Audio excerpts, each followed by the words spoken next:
तो इस चैप्टर में लोग पढ़ेंगे रेयॉन के बारे में और नायलॉन के बारे में, दोनों के यूजेस भी साथ साथ स्टडी करेंगे। तो देखते हैं हम लोग कि सिंथेटिक फाइबर वैसे तो कई तरह के होते हैं, इनमें 4 प्रमुख जो हैं उनके बारे में हम लोग स्टडी कर रहे हैं कि rayon, nylon, polyester and acrylic.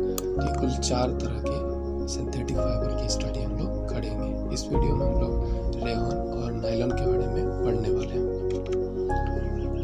सबसे पहले हम लोग ये देखें कि अभी जो सामने स्लाइड है उसमें हम लोग देख पा रहे हैं कि ये लकड़ियों का गट्ठर है और यहाँ जो है वुड पल्प है। ये वुड पल्प है। तो वुड पल्प जो है ये क्या होता है, इसका कहाँ ज़रूरत पड़ता है। तो ये लकड़ियों से ही पाउडर लाइक सब्सटेंस तैयार होता है, बाद में इसे वेट किया जाता है, पानी इसमें मिलाया जाता है, तो ये वुड पल्प है। और ये किससे तैयार हुआ, तो ये लकड़ियों से तैयार हुआ। चलिए, ये जो है हिस्सा, इसमें सबसे अधिक कौन सी चीज़ होती है, वुड पल्प में होती है सबसे अधिक सेलुलोज। ये सेलुलोज होता है काफ़ी हार्ड और रिजिड सब्सटेंस होता है। ये सेल वॉल बनाया करता है। ये केवल प्लांट सेल में पाया जाता है, एनिमल सेल में सेलुलोज नहीं होता है। और इन सेलुलोज को डाइजेस्ट करने के लिए स्पेशली एनिमल के जो डाइजेस्टिव सिस्टम होते हैं वो काफ़ी ज़्यादा स्ट्रॉन्गर होते हैं और वो सेलुलोज को भी डाइजेस्ट कर सकते हैं। वो वैसे रूमिनेंट्स कहलाते हैं। खैर, हम देखें नेक्स्ट कि रेयॉन का कुछ इंट्रोड्यूस यहाँ पे कराया गया कि wood pulp is soft weight mass of fibres obtain from would. तो ये वुड पल्प जो होता है वो क्या होता है, तो सॉफ्ट हुआ करता है और वेट मास का मतलब हुआ कि भीगा हुआ होता है। और इसे तैयार कहाँ से किया जाता है, लकड़ियों से ऑलमोस्ट तैयार किया जाता है और बाद में चलकर किसी से फाइबर्स बनाए जाते हैं। Wood pulp contain large amount of natural polymer called cellulose. तो वुड पल्प में जो सबसे ज़्यादा जो नेचुरल पॉलीमर होता है उसे सेलुलोज कहते हैं। अब अगर बात करें कि ये इससे पहले कि रेयॉन की ज़रूरत हमें क्यों पड़ी, क्योंकि जो नेचुरल एक फाइबर है जिसका नाम सिल्क है, जो सिल्क वर्म से प्राप्त होता है, ये काफ़ी पॉपुलर होता था। तो ये लेकिन पॉपुलर तो था, लेकिन क्या होता था, बहुत कॉस्टली होता था। तो इस कारण से इसका अल्टरनेटिव लोगों को तलाशना था, क्योंकि सिल्क बहुत ज़्यादा लोगों को अट्रैक्ट कर रहा था। फैसिनेटेड मतलब होता है अट्रैक्ट करना। तो आर्टिफिशियल सिल्क जो है वो बनाया गया, जिससे रेयॉन को आर्टिफिशियल सिल्क भी बोलते हैं। तो artificial silk made which is cheaper. अब ये जो रेयॉन है ये सिल्क से, नेचुरल सिल्क से सस्ता है। Rayon is regarded as artificial silk, और ये सिल्क के जैसा क्वालिटी इसका होता है, इसलिए इसको आर्टिफिशियल सिल्क भी कहते हैं। Rayon is obtain from cellulose by chemical treatment. तो जो वुड पल्प था उसमें सेलुलोज होता है, उसी को केमिकली ट्रीट करके तैयार किया जाता है रेयॉन। इसे कहा जाता है कि it is called gift of lab to handlooms, यानी कि केमिकल लेबोरेटरी के द्वारा हैंडलूम को, यानी टेक्सटाइल इंडस्ट्री को, कपड़ा उद्योग को मानो कि एक तरह से उपहार के रूप में दिया गया रेयॉन बना करके। A silk like thread rayon is found. मतलब केमिकल जब ट्रीटमेंट किया जाता है तब जो है थ्रेड लाइक जो बनता है मटेरियल वो सिल्क जैसा होता है, और इसे ही रेयॉन कहते हैं। Rayon is neither natural nor fully synthetic. अब देखिए ना, पूरी तरह से ना ये नेचुरल ना पूरी तरह से ये सिंथेटिक है। इसके पीछे ये कारण है कि ये नेचुरल भी कुछ है पार्ट, क्योंकि ये वुड पल्प जो हुआ वो नेचुरल हुआ और बाकी दूसरे जो केमिकल्स यूज़ किए गए वो सभी सिंथेटिक होते हैं। तो इसका मतलब ये ना पूरी तरह से नेचुरल हुआ और ना पूरी तरह से ये सिंथेटिक हुआ। Rayon is also called artificial silk. तो of course we have studied it. Uses of rayon की बात करें तो टेक्सटाइल इंडस्ट्री में इसका यूज़ होता है। तो क्या बनाने के लिए, जैसे सिल्क से जो चीज़ें बनता है, जैसे साड़ी हुआ, ब्लाउजेस हुआ, ड्रेसेस हुआ, सॉक्स हुआ। रेयॉन और कॉटन मिला करके बेड शीट जो है वो तैयार किया जाता है, कर्टेंस तैयार किया जाता है, ब्लैंकेट्स तैयार किए जाते हैं। अच्छा, ये कैसे तैयार, मतलब कि रेयॉन बना किसे करता होगा, उसको हम लोग स्टडी करने से पहले ये देख लें कि एक मटेरियल जिसका नाम क्या है, स्पिनरिट, इसको इस लैब में यूज़ किया जाता है। ये मेटल का ट्यूब लाइक स्ट्रक्चर है और इस ट्यूब लाइक स्ट्रक्चर से यहाँ से जो इसमें कुछ भी दिया जाएगा वो इससे बाहर आएगा, ठीक है, स्पिन रेट से बाहर आएगा। आई होप आप क्लियर हो गया कि स्पिन रेट क्या होता है। अब देखिए केमिकल, जब आप बोल सकते हैं केमिकल में जो है सो जब वुड पल्प दिया जा रहा है तो देखिए किस तरह से तैयार होता है थ्रेड, उसको हम लोग देख पा रहे हैं। ये देखिए थ्रेड जो है वो तैयार हो पा रहा है। इसी थ्रेड को, ये जो होते हैं बहुत ज़्यादा लॉन्ग होते हैं और यहाँ जो ये थ्रेड तैयार हो रहा है बहुत काफ़ी लॉन्ग होते हैं। ये तो लॉन्ग जो थ्रेड तैयार हो रहा है इसको हम लोग यूज़ करते हैं, फिर बाद में चल करके वॉश किया करते हैं और ये वॉश करने के बाद ड्राई करते हैं और ये एक्चुअल में थ्रेड होता है। और यही फाइबर जो बना हुआ है इसी का उपयोग आगे चल करके कपड़े बनाने के लिए किया जाता है।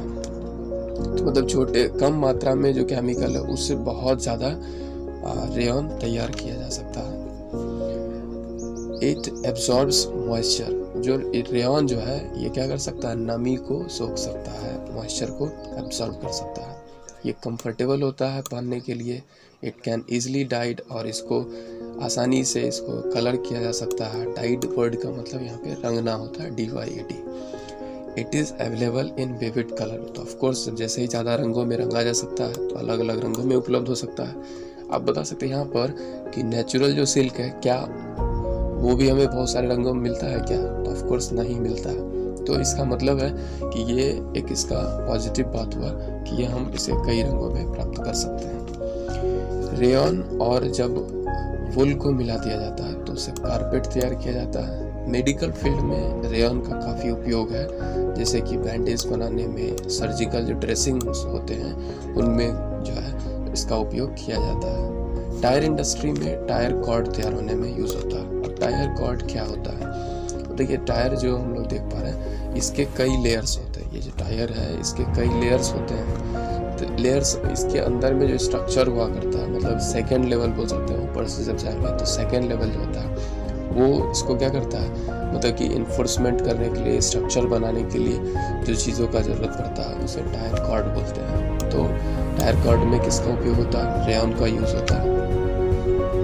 हम लोग नेक्स्ट सिंथेटिक फाइबर पढ़ने वाले हैं जिसका नाम है नायलन। तो अब देखिए नायलन जो आप देख पा रहे होंगे, तो ये दो शहर न्यूयॉर्क और लंदन, दोनों शहरों के नाम से नायलन वर्ड बना है। तो ये नायलन जो है इसमें देख रहे होंगे कि न्यूयॉर्क से N और Y लिया गया है और लंदन से LON लिया गया, जिससे कि क्या बना, नायलन बना। तो NY किससे लिया गया, न्यूयॉर्क से।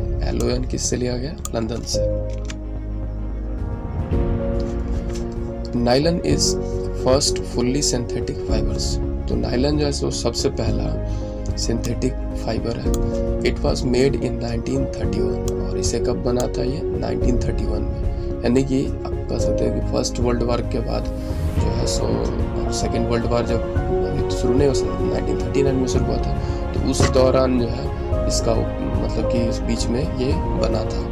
और विशेष रूप से जब ये बना था तो शुरू में तो कपड़ों के पर्पज से बना, लेकिन इसका अधिकांश उपयोग सेकेंड वर्ल्ड वार में सैनिकों के अलग अलग तरह की चीज़ों में किया गया। तो अगर बात करें कि नायलॉन जो है इसके मोनोमर का क्या नाम है, इसके मोनोमर का नाम एमाइड होता है, जो पेट्रोकेमिकल से ऑब्टेन किया जाता है।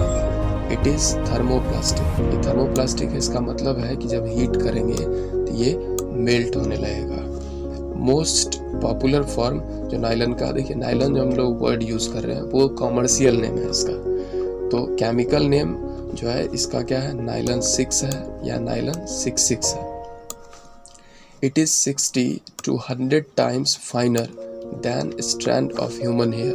अगर बात करें कि ह्यूमन का जो हेयर होता है उसके अपेक्षाकृत करीब 60 से 100 गुना ज़्यादा ये फाइनर होता है, ज़्यादा ये बोल सकते हो कि सॉफ्ट होता है। Nylon is first fully synthetic fibre, तो इसके बारे में हम लोग बात कर चुके हैं कि फुल्ली सिंथेटिक फाइबर है ये। Do not crease easily. अगर बात करें तो ये इसके प्रॉपर्टीज़ की, तो ये क्रीज जो है इस पर इजीली नहीं मतलब कि हो सकता है। क्रीज का मतलब क्या, कपड़े जब आप स्कूल जाते हो तो ऑफकोर्स आपका कपड़ा क्या क्रीज किया हुआ होना चाहिए, आयरन करके जाते हैं। तो इस पर आयरन करना आसान नहीं होता है, क्योंकि आसानी से जो जितना ज़्यादा सॉफ्ट हुआ करता है कि पर्टिकुलर शेप को लगातार नहीं लेकर रख सकता है। दूसरी तरफ ये काफ़ी स्ट्रांग होता है, इसको भी कलर करना आसान होता है। ये वाटर को आसानी से एब्जॉर्ब नहीं कर सकता है, do not absorb water easily. ये इलास्टिक होता है, इलास्टिक मतलब ये हुआ कि रबर लाइक नेचर होता है, स्ट्रेच होने के बाद ये अपना शेप अगेन रीगेन कर सकता है। हाईली ड्यूरेबल होता है, ऑफ कोर्स जैसे ही वो शेप साइज जो है उसको अपना वापस गेन कर पाएगा, इसका मतलब है कि इसमें टियर होने के चांसेस कम होंगे, इस कारण से काफ़ी लंबे समय तक चलेंगे, इसलिए इसे हाईली ड्यूरेबल कहा गया है। First used in toothbrush bristles. अच्छा, सबसे पहले नायलॉन जो बना था उसका उपयोग कहाँ किया गया था? तो टूथब्रश के ब्रिस्टल्स में। अब तो टूथब्रश का ब्रिस्टल ये है, तो ये ब्रिस्टल जो है ये ऊपर में, अब जिससे एक्चुअल में जो टूथ होते हैं उनकी सफाई की गई होती है, ये नायलॉन से बने होते हैं। साथ ही इनका उपयोग कारपेट में, सॉक्स बनाने में किया जाता है, स्लीपिंग बैग्स जो होते हैं उसको बनाने में किया जाता है। स्लीपिंग बैग्स का हम लोग नेक्स्ट स्लाइड में पिक्चर देखेंगे। रोप्स ऑफ माउंटेन क्लाइंबिंग, तो जो रोप्स होते हैं जो माउंटेन क्लाइंबिंग में उपयोग किए जाते हैं, जो काफ़ी वहाँ स्ट्रांग होने की ज़रूरत है, क्योंकि वहाँ कोई ट्रस्ट ऐसी चीज़ों पे नहीं रखा जा सकता जो बीच में टूट जाए, कमज़ोर हो। तो ऐसे में माउंटेन क्लाइंबिंग का जो रोप्स होता है उसमें भी इसका उपयोग किया जाता है। पैराशूट्स बनाने में इसका उपयोग किया जाता है।